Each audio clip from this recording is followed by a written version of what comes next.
Mississippi's plan to lease 80% of its historically public oyster reefs to private companies has divided the Gulf Coast. As Justin Glowacki explains, state officials say the move will boost oyster restoration and cut costs, but fishermen argue it risks livelihoods and undermines access to public resources.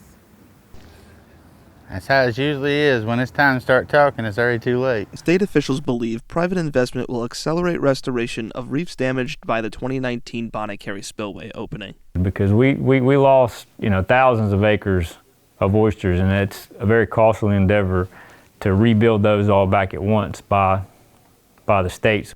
The Mississippi Department of Marine Resources says the leases will be run for 15 years, with strict regulations requiring leaseholders to maximize oyster cultivation and report their progress annually. Failure to comply could result in termination of the lease. Burris points to Louisiana's success with private leasing, but critics argue the move threatens public access and favors wealthy investors. You give them 100% to the leaseholder. So the fishermen, they have no voice in it no more. None.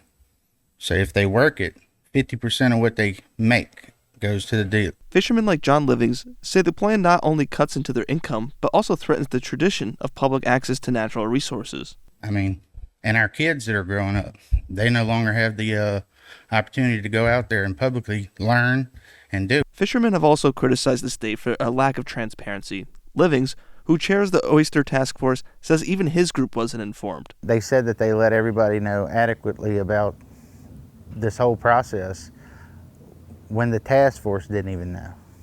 Ryan Bradley, the executive director of Mississippi Commercial Fisheries United, echoed these concerns, questioning why the task force wasn't consulted. We've got the Oyster Task Force. Did they have a chance to comment on this proposal? Did we convene that Oyster Task Force to let them vet out some of these issues? I don't recall that we did. MDMR Executive Director Joe Spraggins acknowledged communication issues and promised better outreach in the future, though details remain unclear. The state says the leasing program will help restore Mississippi's oyster industry, but fishermen remain skeptical. All it's going to do is make the millionaires richer. That's all it's going to do.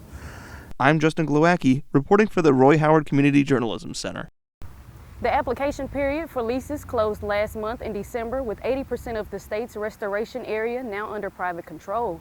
While officials hope to see a thriving oyster industry, many fishermen fear the impact this plan could have on their livelihoods and the future of public access to their reefs.